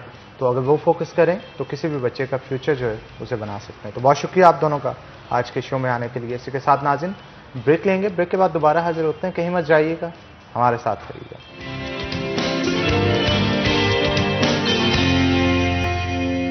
वेलकम बैक सिटी एट 10 में एक दफ़ा फिर आपको खुशामदीद कहते हैं। तो जी आपको पता है कि अब मेरे फेवरेट सेगमेंट का वक्त हो चुका है, जो कि ऑफ कोर्स किचन का सेगमेंट है। आज फिर हमारे किचन में एक मज़ेदार सी और इजी क्विक रेसिपी तैयार की जाएगी, जो कि आप आज लंच के लिए भी रिक्रिएट कर सकते होंगे। और आज की जो डिश है स्पेशली आई थिंक हनान, मेरी ये डिश बहुत ही फेवरेट है, मुझे बहुत पसंद भी है और मैं बड़ी एक्साइटेड हूँ कि ये जल्दी से तैयार हो। तो मेरा ख्याल है चलें फिर किचन में देखते हैं कि क्या डिश बन रही है। बिल्कुल हनान, जल्दी से किचन की तरफ चलते हैं। और ऑफ कोर्स आपको पता है कि हमें ज्वाइन करेंगे हमारे किचन में शेफ किंजा, जो कि हमेशा की तरह बहुत अच्छी लग रही है। अस्सलाम वालेकुम, कैसे हैं आप? अस्सलाम वालेकुम, अल्लाह का शुक्र। आप सुनाएं, आप दोनों कैसे हैं? हम लोग बिल्कुल ठीक है। और हनान आज फिर किंजा मतलब ब्लैक, हम दोनों ने मैचिंग की है। मतलब रोज ही ब्लैक पहनते हैं, उन्होंने मेरी मैचिंग की है। और हनान ब्लैक में ज्यादा अच्छा लग रहा है। हमने मशवरा नहीं किया, ये हाँ। नेचुरली ये नेचुरली वैसे ही हो गया है। चलें, खैर है, कोई बात क्या तैयार कर रहे हैं आज? अच्छा, आज हम लोग चिकन लजानिया बनाएंगे। चिकन और- लजानिया जनाब तैयार किया जा रहा है। और आप देख सकते हैं कि हमारे इस वक्त जो किचन है उसमें पूरा माहौल बना है। तो मेरा ख्याल है क्विक रेसिपी इसकी बता दें जरा जल्दी। अच्छा, मैंने लजानिया शीट्स जो हैं पहले ही बॉईल करने रख दी थी, इसको टाइम लगता है, तो मैंने तकरीबन 10-15 मिनट पहले इसको बॉईल करने रख दिया था। वो बॉईल हो रही हैं। तो मैं इसमें 2 चीज़ें जाती हैं, एक तो चिकन मिन्स की बनता है, चिकन बनता है वो जाता है इसमें, और एक वाइट सॉस जाती है। सबसे पहले मैं चिकन की बता दूंगी कैसे बनेगा। मेरे पास चिकन मिन्स है 250 ग्राम्स है, क्योंकि मैंने एक बोल बनाना है, ये बोल इसमें पड़ा है, तो इस हिसाब से मैंने अपनी जो चीज़ें वो ऑर्गेनाइज की हैं। 250 ग्राम मेरे पास जो है वो चिकन मिन्स है, उसमें मैं डालूंगी टमाटोज ऐड करके उसको छोड़ दूंगी। देन उसमें गार्लिक ऐड करके उसको पकाऊंगी। देन मैं इसमें डालूंगी, मेरे पास क्रश चिली है 1.5 टेबल स्पून में क्रश चिलीज डालूंगी। मेरे पास पाउडर है, चिली पाउडर 1 टेबल स्पून में ये डालूंगी। केचप डालूंगी इसमें तकरीबन ½ कप, और इनको डाल के मैंने अच्छे से इसको भूना जब तक इसका ऑयल ऊपर ना आ जाए। सॉल्ट टू टेस्ट डालूंगी। सॉल्ट आपने टेस्ट करना है, क्योंकि हमारे पास सॉस में भी सॉल्ट होगा और इसमें भी सॉल्ट होगा, चीज़ जाएगी इसमें, उसमें भी सॉल्ट होगा, तो इसलिए सॉल्ट को थोड़ा बैलेंस रखना और है। किंजा, ये जो आप लजानिया की शीट्स आप बॉईल कर रहे हो, ये बिल्कुल वैसी होंगी जैसे पास्ता की होती हैं या जी। डिफरेंटली होंगी? नहीं, ये पास्ता की तरह ही होगी। हमें इसको फुली बॉईल करना है। हाफ रखेंगे तो वो थोड़ा ड्राई हो जाती है जब अवन में जाएंगी वो, तो सही इस वजह होता से उसको मैं पूरा डन करके रखूंगी। और ये आपने बोला 15-20 मिनट्स? 10 मिनट्स इनफ है। अच्छा, 10 मिनट्स 10 के मिनट्स लिए। इनफ। और बॉइलिंग वाटर के अंदर अगर आप ऐड बॉइलिंग वाटर, हाँ, ठंडे पानी में नहीं डालना। जब आपका पानी बॉईल होने लग जाए उसमें आपने 1.5 टेबल स्पून सॉल्ट डालना है, ऑयल डाल के उसको शीट्स को और डाल कोई देना है। क्विक ट्रिक है जिससे ये जो आप ऑफ कोर्स मीट को जिससे आपने मिन्स करना है, तो कोई आसान तरीका है जिससे जरा बेहतर तरीके से किया जा सकता है? मिन्स मैंने जो है वो बाहर से ही लिया है, पैकेट वाला ले सकते हैं आप, किसी ब्रांड का ले लें या खुला जो मिलता है आप वो ले सकते हैं। तो मैंने पैकेट वाला लिया है। साथ में व्हाइट सॉस जो इसकी जाएगी, मेरे पास मिल्क है तकरीबन 2 कप मेरे पास मिल्क है, क्रीम ½ कप मैं इसमें यूज़ करूँगी, ऑरिगानो मैं ½ टीस्पून डालूंगी, चिकन पाउडर मैं इसमें ½ टीस्पून डालूंगी, सॉल्ट मैं इसमें ½ टीस्पून इनफ है, और ब्लैक पेपर डालूंगी ½ टीस्पून, और इसमें चीज़ डालूंगी मैं। मेरे पास मोज़रेला चीज़ है क्योंकि मुझे वो लेयर चाहिए जब हम लोग स्लाइस उसका कट करेंगे। अच्छा, यहाँ पे किंजा एक चीज़ के ये कितनी क्वांटिटी तैयार की जा रही है? रेसिपी जो हम बता रहे हैं ये कितनी क्वांटिटी के लिए, ताकि ऑडियंस को जरा पता चल सके। अच्छा, मैं जो यूज़ कर रही हूँ लजाने के लिए, मैं according to the pan use करती हूँ, क्योंकि मेरे पास वो पैन है, तो मैं उस हिसाब से बना रही हूँ। तो मैंने सारी चीज़ें जो है वो 250 ग्राम ली हैं। मैंने टमाटोज भी 250 ग्राम लिए, मैंने चिकन मिन्स भी 250 ग्राम लिया, तकरीबन मेरे पास मिल्क भी 250 ग्राम ही है। और तैयार किस में किया जाएगा? तैयार इसमें गोल्डन कुकिंग ऑयल में तैयार। गोल्डन कुकिंग ऑयल में जनाब इसे बनाया जाएगा। गोल्डन कुकिंग ऑयल बनाने वालों का ये कहना है कि इसे अफगानी सेहत के असूलों के मुताबिक कुदरती अज्जा के साथ डबल ऑटोमेटिक प्लांट के ऊपर तैयार किया जाता है, जिसका मकसद ये होता है आपके खाने की लज्जत को चार चांद लगाए जाएं। यही नहीं बल्कि इसके साथ साथ इसमें विटामिन का ब्लेंड भी मौजूद है, जिसमें विटामिन ए, विटामिन डी और विटामिन ई भी मौजूद है। अगर आप चाहते हैं कि आप के खानों की लज्जत को चार चांद लगें लेकिन इसके साथ साथ आपकी सेहत पर भी मुस्बत असरात पड़ें, तो उसके लिए बाजार में जाते सबसे पहले आपका इंतखाब होना चाहिए गोल्डन कुकिंग ऑयल। अच्छा सर, एक चीज़ और बता दूं, मैंने अवन अपना प्रीहीट करने रख दिया था 20 मिनट्स पहले 180 पे, तो वो प्रीहीट हो रहा है। जैसे ही मैं सारी असेंबलिंग करूंगी तो वो व्यूवर्स को दिखा देंगे जब मैं असेंबलिंग स्टार्ट जी करूंगी। श्योर। तो मैं उसको रख दूंगी तकरीबन 20 मिनट्स के लिए ऊपर चीज़ डाल के। जब उसके अंदर अच्छा सा चीज़ का कलर आ जाएगा तो मैं उसको निकाल के सर्व करूंगी। ठीक है जनाब, तो ये जनाब आपने कंप्लीट रेसिपी देख ली। अच्छा, फर्स्ट स्टेप क्या होगा हमारा? सबसे पहले मैं चिकन बनाऊंगी, उसकी उसके लिए क्या तरीकाकार होगा? मैं इसको सॉस पैन, फ्राई पैन लूंगी, कोई भी पैन ले लें आप। उसमें मैं ऑयल डाल के गार्लिक को सौते करूंगी पहले। गार्लिक मेरा ख्याल ये जो कटा पड़ा है इससे इसको मुझे थोड़ा भी और मिन्स करना है, अच्छा सा मिन्स करेंगे इसको। फिर इसमें मैं डाल के ऑयल डाल के इसको हल्का सा गोल्डन करूंगी। देन मैं इसमें डाल दूंगी हमारा चिकन मिन्स है वो डाल के। देन मैं इसको टमाटोज साथ ही डाल दूंगी, क्योंकि मुझे टमाटोज अच्छे स्मैश चाहिए इसमें।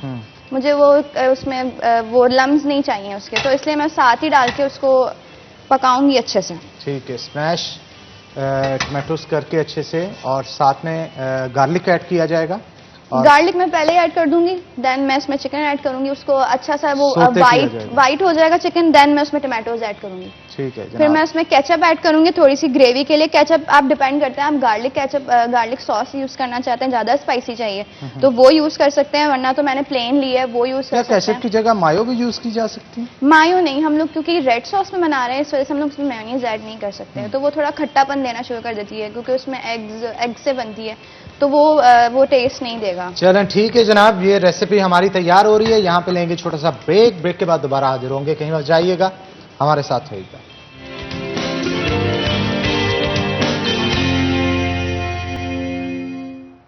वेलकम बैक नाज़िन, ब्रेक के बाद खुश आमदीद। नाज़िन, लैंदे पंजाब की अगर बात की जाए तो ये खित्ता जो है फनकारों के हवाले से बड़ा ज़रखेज़ समझा जाता है। स्पेसिफिकली अगर हम फैसलाबाद रीजन की बात करें तो यहाँ से बड़े बड़े ऐसे फनकार हुए जिन्होंने न सिर्फ सब कॉन्टिनेंट बल्कि दुनिया भर के अंदर एक ऐसा नाम पैदा कर लिया जो कि उनके शहर के साथ भी मुंसलिक हो गया। जहाँ जहाँ उनका नाम लिया जाता था, क्योंकि ओरिजिन उनका ये था, इसलिए इस शहर का नाम भी उनके नाम के साथ रोशन हो। उस्ताद नुसरत फ़तेह अली खान साहब की बात की जाए, उस्ताद राहत फ़तेह अली खान साहब की बात की जाए, इसके अलावा स्टेज के बहुत बड़े अदाकार हैं जो कि फैसलाबाद से निकल के दुनिया भर के अंदर नाम बनाया। कैसर पिया हैं, इसके अलावा शेर अली, मेर अली हैं, मौज़म हैं, असद हैं, और इस तरह के बेशुमार फनकार हैं जिन्होंने दुनिया भर के अंदर अपनी गायकी, अपनी अदाकारी और अपनी सलाहियतों के बलबूते के ऊपर नाम जो है वो पैदा किया और इस शहर का नाम जो है वो रोशन किया। तो आज ख़ास तौर पे हमारी कोशिश होती है कि यंग टैलेंट को भी प्रमोट किया जाए, यंग टैलेंट को भी जगह दी जाए, ताकि नए से नए चीज़ें जो हैं वो माज़ चाहूँगा उभर के माशरे के सामने आ सके। तो आज जड़ांवाला के कुछ नौजवान हैं जिनको हमने अपने शो के अंदर दावत दे रखी है। बाप और बेटे की ये जोड़ी है, और ये ऐसी जोड़ी है कि तबले और हारमोनियम के साथ साथ सुरों की तालमेल को जब छेड़ते हैं तो सुनने वाले को यूँ महसूस करता है जैसे कानों में रस घोला जाला है। जी हाँ, मेरी मुराद हसन अब्बास से है जो कि सिंगर हैं, और उनके साथ साथ तबला नवाज हैं मुख्तार अली, दोनों बाप बेटा हैं, और आपको वेलकम करते हैं शो के अंदर। पहले हसन की तरफ चलेंगे। हसन, पहले तो वेलकम करते हैं आपको शो में। बताइएगा कितना अरसा हो गया है म्यूज़िक की दुनिया से वाबस्ता हुए आपको? मुझे अल्हम्दुलिल्लाह जी बचपन से शौक़ था, और नाज शरीफ पढ़ा करता था बचपन में। माशाल्लाह माशाल्लाह। और हमारा जो अल्हम्दुलिल्लाह घराना मौसीकी का है, और मेरे ताया जी मेरे उस्ताद जी हैं, उन्होंने मुझे फिर मेरा रुझान गज़ल की तरफ किया, और मैंने फिर बचपन से ही मुझे शौक़ था, और अल्हम्दुलिल्लाह मुझे अब 4-5 साल हो गए इस फन में, और आपकी दुआओं से परफॉर्मिंग करते हैं। अच्छा, मुझे ये बताइएगा कि 4-5 साल से आप ज़्यादा गुनगुना किसे रहे हैं? गुलाम अली साहब को बड़े बड़े नाम हैं गज़ल के अंदर, किसको फॉलो करते हैं आप? मैं ज़्यादा मुतासर उस्ताद गुलाम अली खान साहब से हुआ हूँ। अच्छा, और उनको उनको बड़े गुनगुनाना बहुत मुश्किल काम है वैसे, जी बेशक, कोई आसान चीज नहीं है। जिस तरह से वो जगह लेते हैं और जी, जी। गजल की अदायगी, शेर की अदायगी, बिल्कुल। उसमें एक बड़ी मिठास और रवानी जी। मौजूद होती है जिसकी वजह से सुनने वाला बेशक। जो है वो मदहोश हो जाता है। बिल्कुल ऐसा ही। तो आप किस तरह से फॉलो करते हैं उनको? बस जी, उस्ताद जी को सुनता था बचपन से, और उनको सुनते सुनते ऐसे ही मुझे शौक़ हुआ, और फिर उनको ही ज़्यादा सुनता हूँ और उनको ही गाने की कोशिश करता हूँ। बाकी उनकी दुआएं हमारे साथ हैं, तो सब कुछ इंशाल्लाह। कभी उनके सामने भी परफॉर्म किया आपने? मेरा ख्याल है एक दफ़ा किया था जब जी। आपको दाद भी मिली। अल्हम्दुलिल्लाह, उन्होंने बड़ा प्यार किया मेरे साथ और बड़ा प्यार करते हैं मुझसे। अच्छा, अक्सर ये होता है ना कि कोई ना कोई अपना साथी बना दिया जाता है तबले के लिए, हारमोनियम के लिए, फिर आप गुनगुनाते हो। जी। आपके वालिद मोहतरम भी आपके साथ मौजूद हैं जी, और जी। तबला जो है वो ये प्ले करते हैं, आप हारमोनियम के साथ गुनगुनाते हैं। जी, तो जी। कॉम्बिनेशन कैसा बना आपका? कॉम्बिनेशन हमारा ऐसे बना जी, अबू जी तबला बजाते हैं और साथ में के ही रियाज करता हूँ, और इन्होंने मुझे फिर रिहर्सल करवाई, और फिर साथ साथ दोनों अल्हम्दुलिल्लाह। तो खुद भी कुछ लिखा है आपने? कोई कभी दिल किया है इस तरफ कि मैं भी कोई गज़ल लिखूं? जी जी, अल्हम्दुलिल्लाह, काफ़ी सारे कंपोजिशनें और गज़लें जो कंपोजिशन खुद की आपने? जी, मेरे उस्ताद जी की हैं, मेरे ताया जी उस्ताद इरशाद अली हैदरी साहब हैं, उनकी कंपोजिशन है, और वो भी इंशाल्लाह सुनाएंगे आपको।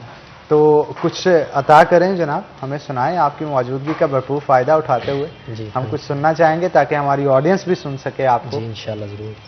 मैं सबसे पहले आपको नासिर काज़मी साहब की गज़ल जी जी सुनाऊंगा।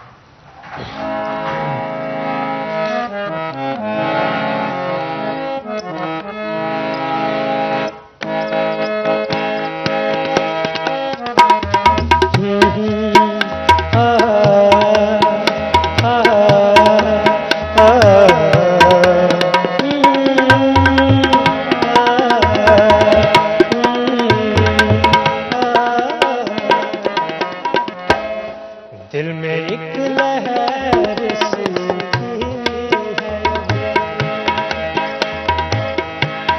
दिल में एक लहर सी है, दिल में एक लहर सी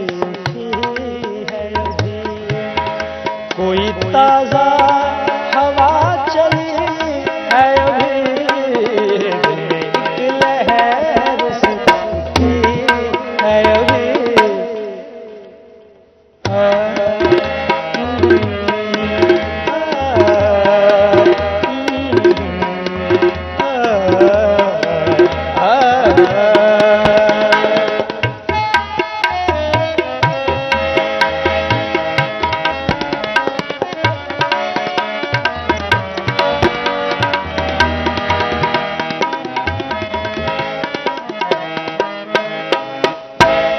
शोर बरपा है खानाए दिल,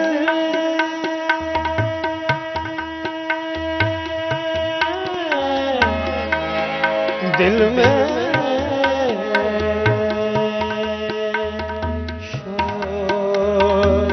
शोर बरपा है खानाए दिल,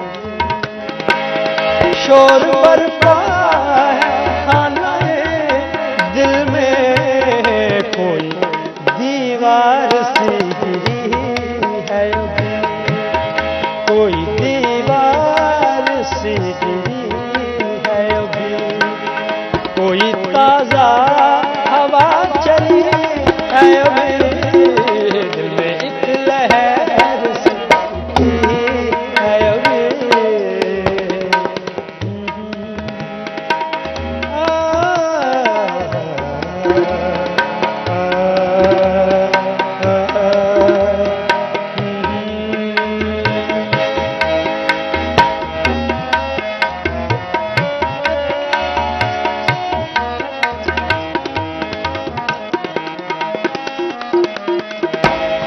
वक्त अच्छा भी आएगा नासिर,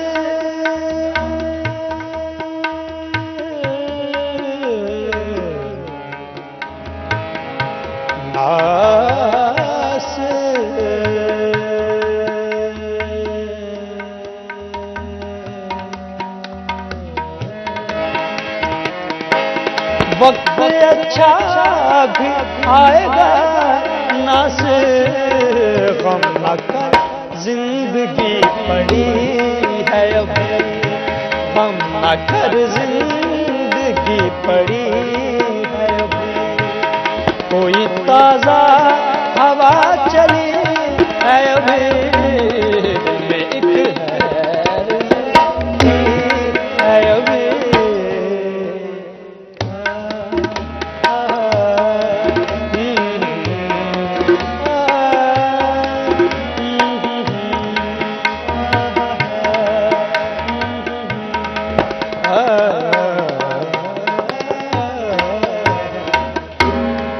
बहुत खूब जनाब, बहुत खूब, क्या बात है। बहुत अच्छा। अपने तालीम सुरों की किन से ली?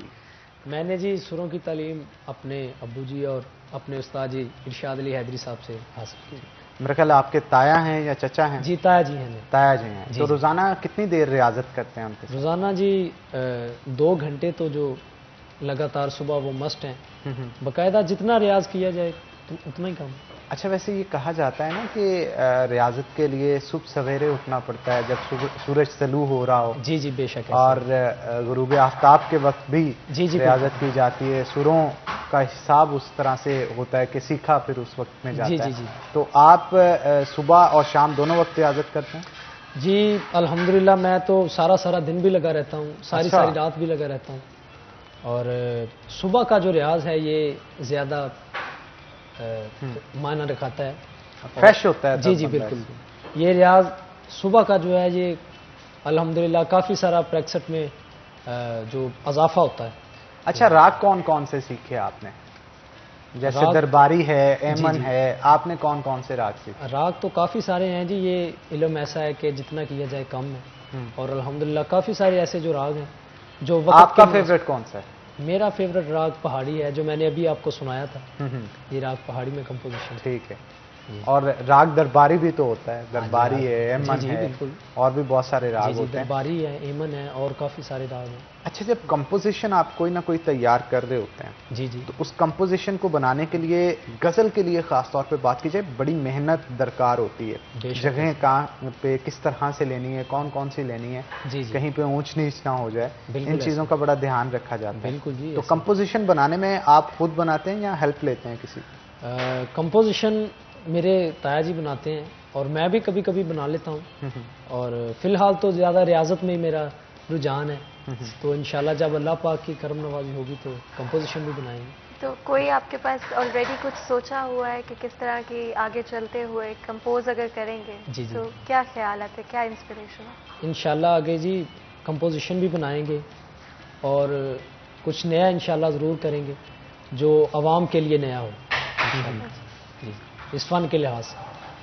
तो कुछ मज़ीद आप गुनगुना के हमें सुनाएं।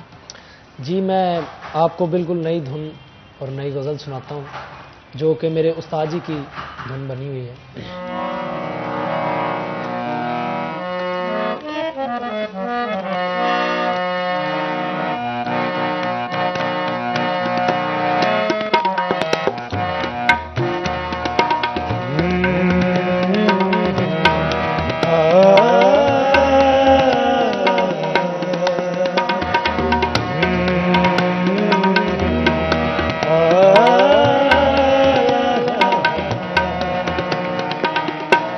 किसी ने जब तेरी तस्वीर मेरे सामने रख दी, किसी ने जब तेरी तस्वीर मेरे सामने रख दी, तो मैं समझा मेरी तकदीर मेरे सामने रख दी, किसी ने जब तेरी तस्वीर मेरे सामने रख दी।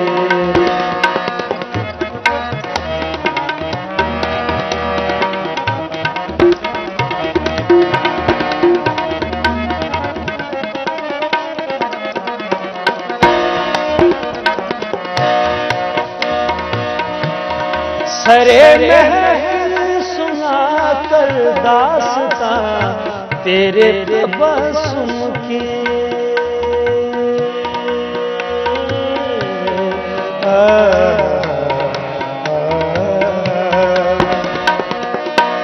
सरे महफिल सुना कर दास्तां तेरे तबस्सुम की किसी ने वादिए कश्मीर मेरे सामने रख दी, किसी ने वादिए कश्मीर मेरे सामने रख दी।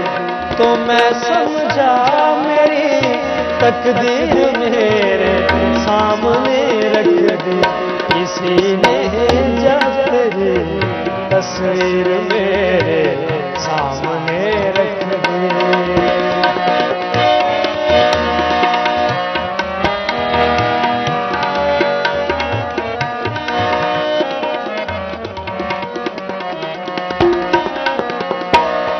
कहा वारिस से मैंने शायरी की इंतहा क्या है,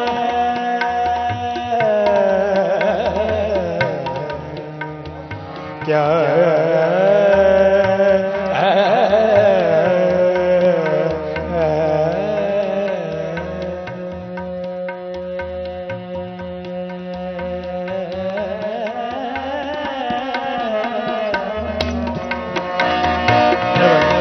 कहा वारिस से मैंने शायरी की इंतहा क्या है, उठाकर उसने अपनी हीर मेरे सामने रख दी, उठाकर उसने अपनी हीर मेरे सामने रख दी।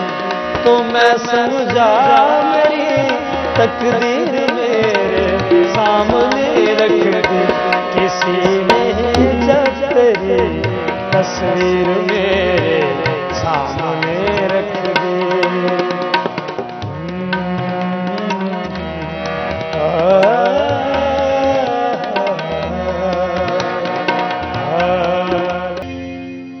वेलकम बैक नाज़रीन, ब्रेक के बाद खुश आमदीद। हमारे साथ मुख्तार अली भी मौजूद हैं जो कि तबला नवाज हैं, उनसे भी गुफ्तगू करते हैं। मुख्तार साहब, आपको पहले तो वेलकम करते हैं शो के अंदर। तबला जो है उसे बजाना सीखना एक बहुत बड़ा हुनर है और उसके लिए सालों लग जाते हैं, और कई लोग तो ये भी कहते हैं कि सारी उम्र भी सीखते रहें तो ये एक समंदर है और समंदर की गहराई को मापा नहीं जा सकता। तो क्या कहेंगे, आपको कितना अरसा हो गया है तबला प्ले करते हो? मुझे तकरीबन अरसा 35-36 साल की सर्विस है मेरी। 36 साल से आप तबला बजा रहे हैं? बिल्कुल जी, बिल्कुल। और किन से सीखा आपने? मैंने अपने वालिद साहब से सीखा जी। ठीक है, तो ये कितनी पुश्तों से आपका काम जो है वो चला आ रहा है? हमारे ऐसे है कि 3-4 पुश्तों से ये फन मौसीकी चला आ रहा है, और आगे ये हमारे पूरे ख़ानदान में ये बेटा मेरा हसन अब्बास यही गा रहा है। ठीक है। जी। अच्छा लगता होगा देख कर के, स्पेशली जब एक चीज़ आप खुद करते हो और आपके बच्चे जो हैं उसको पसंद करें। बस जी, मेहनत रियाज करते हैं और कर रहे हैं, और मैं खुद इनकी मेहनत करवा रहा हूँ। बस ये कि मेहनत का सिला तो मालिक ने देना है और आपकी दुआओं का नतीजा है। कभी डांट भी देते हैं? डांट तो पड़ती रहती है अक्सर। जी। बाकी खेल कूद वगैरह ये नहीं करता। अच्छा। मैं इस पर खुश हूँ। गली मोहल्ला नहीं ये देखता, ग्राउंड वगैरह नहीं देखता है, बस हारमोनियम जाने तो ये जाने।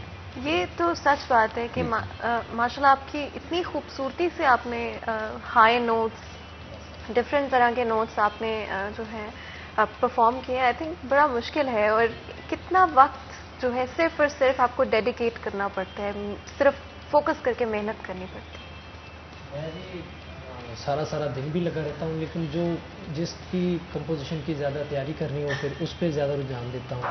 फिर 4-4 घंटे भी, 6-6 घंटे, 8-8 घंटे भी, पूरा दिन भी लगा रहता हूँ। क्या बात है।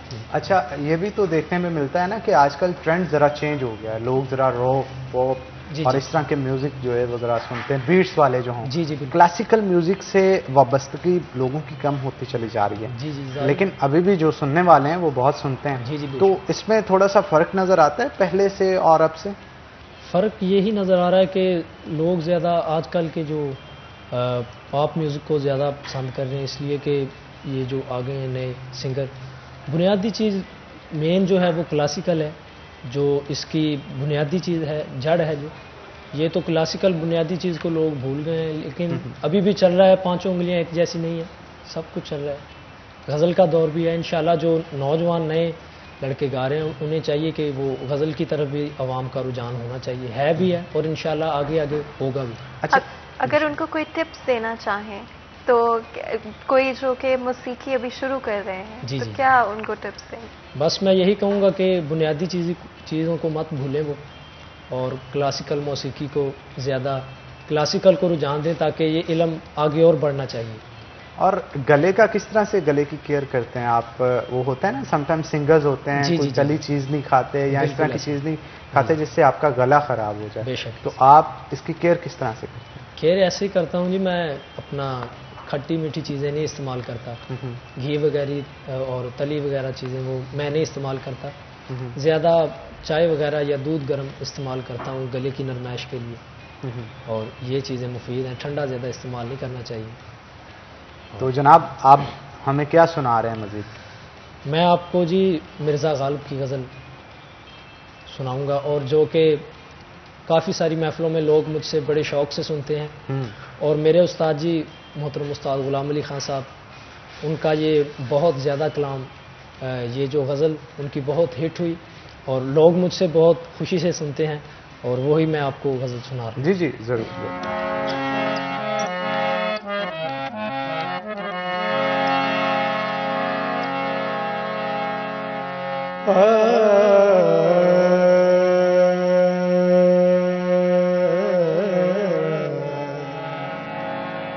आगे आप फरमा रहे थे दरबारी के बारे में, तो थोड़ा सा आपको मैं दरबारी का आपकी खिदमत में पेश कर रहा हूँ।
सारे ग म पद नि रे सा गा नि प म प ग म रे नि रे सा गा नि प म प ग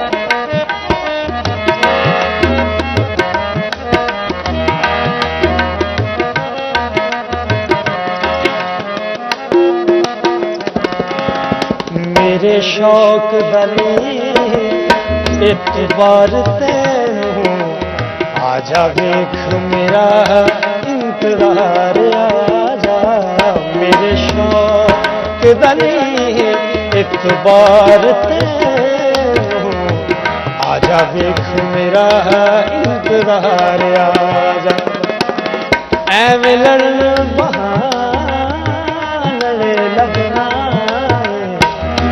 सोच लाए सितमगार आजा मेरे शौक दली इतबार तेनू आजा वेख मेरा इंतजार आजा ऐवें लड़न बहाने लबना तू सोचना है सितमगार आजा मेरे शौक दली इतबार तेनू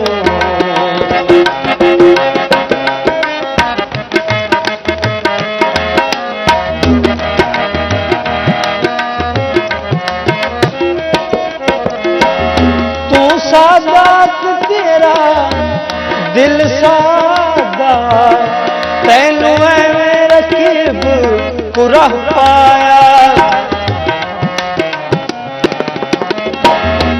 सादात तेरा दिल सादा तैनू एवें रखीब कुरह पाया जे तू मेरे जनाजे पे नहीं आया रात तक दाई तेरी मज़ार आजा मेरे शौक दा नहीं इतबार तेनू आजा वेख मेरा इंतज़ार आजा ऐवें लड़न बहाने लगना ये सोचना है सितमगार आजा मेरे शौक दा नहीं इतबार तेनू भावे हिजर ते भावे विसाल होवे वक्खो वक्ख दोहां दियां लज़्ज़तां ने भावे हिजर ते भावे विसाल होवे विसाल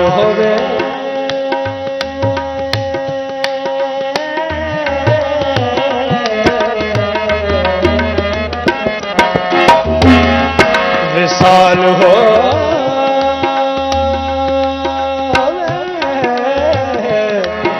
विसाल होवे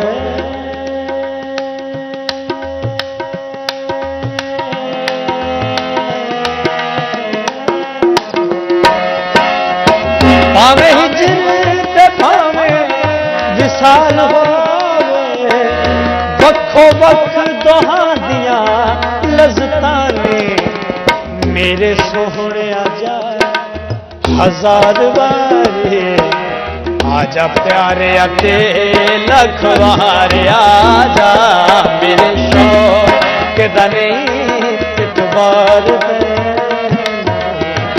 आजा वेख मेरा इंतज़ार आजा ऐवें लड़न बहाने लगना ये सोचना है सितमगार आजा मेरे शौक दा नहीं इतबार तेनू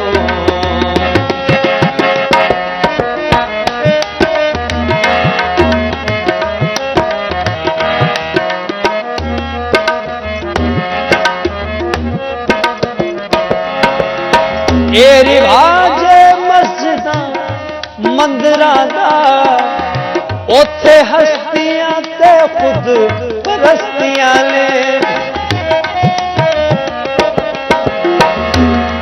सारे रे सारे दा ने गा मा पा दा नी रे सा सा सा सा सा सा नी सा सा नी सा सा नी रे रे नी सा सा नी सा रे दा ने गा मा पा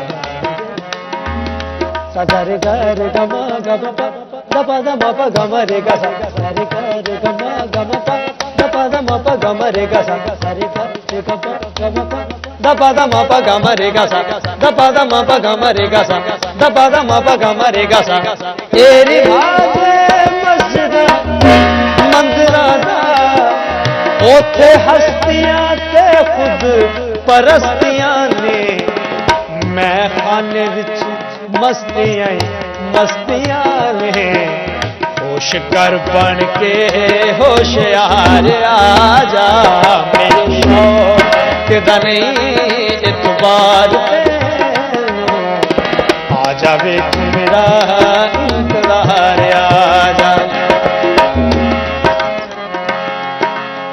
सुखी वसना जे तू चाहना है मेरे गाल इस जहान अंदर सुखी वसना जे तू चाहना है मेरे गाल इस जहान अंदर आजा रिंदा दी बज़्म विच आ बे जा आजा रिंदा दी बज़्म विच आ बे जा इत्थे बैठदे ने खाक सारे आजा मेरे शौक दा नहीं इतबार तेनू आजा वेख मेरा इंतज़ार आजा इंतज़ार आजा इंतज़ार गाया। बहुत खूब क्या जनाब, बात बहुत है, खूब, क्या बहुत बात खूब, जबरदस्त गुनगुनाया आपने। अच्छा मुझे ये बताइएगा कि जब उस्ताद गुलाम अली के सामने गुनगुना रहे थे तो तब थोड़ा सा होता है, हिचकिचाहट महसूस होती है ना कि यार इतने बिल्कुल बड़े जी। सिंगर हैं, ऐसा ही इतने है बड़े जी। गजल गायक हैं, उनके सामने गुनगुनाना तो बिल्कुल, छोटी बिल्कुल, बात नहीं। बहुत बड़े लोग हैं उस्ताद गुलाम अली साहब, और ये मेरे लिए खुशनसीबी की बात है। और मैं उनके सामने गाया, बस गा क्या सकता हूँ, उन्हें जो कुछ भी अपना सबक असबाक सुनाया, क्योंकि वो उस्ताद लोग हैं और उनको सुना क्या सकते हैं, बस हाजिरी उनकी खिदमत में पेश करते हैं। बिल्कुल। और पहली दफ़ा जब परफॉर्म किया जी। लोगों के सामने, जी। क्या मेमोरी है, क्या यादें हैं उससे जुड़ी? पहली दफ़ा जब मैंने प्रोग्राम किया महफिल का, तो उस वक्त मैं बहुत छोटा था और ट्रेनिंग भी साथ साथ प्रैक्टिस मौजूद थी जो साथ साथ करता था मैं। और पहली दफ़ा मैंने प्रोग्राम किया तो थोड़ा सा था मेरे जहन में, मतलब कि शर्माना। और फिर आहिस्ता आहिस्ता जब मेरे प्रोग्राम मैं करता रहा आहिस्ता आहिस्ता, तो मेरी रूटीन बन गई। फिर मैं अल्हम्दुलिल्लाह, कोई ऐसी बात नहीं है। चरण जी बहुत शुक्रिया आप दोनों का, आज के शो के अंदर आए, आज के शो को चार चांद लगाए। इसी के साथ नाज़रीन आज के प्रोग्राम से अपने मेज़बान हन्नान बुखारी और फातिमा नासिर को इजाज़त दें। अपना बहुत बहुत ख्याल रखें। हम मिलेंगे आपसे अगली दफ़ा। तब तक के लिए अल्लाह हाफ़िज़।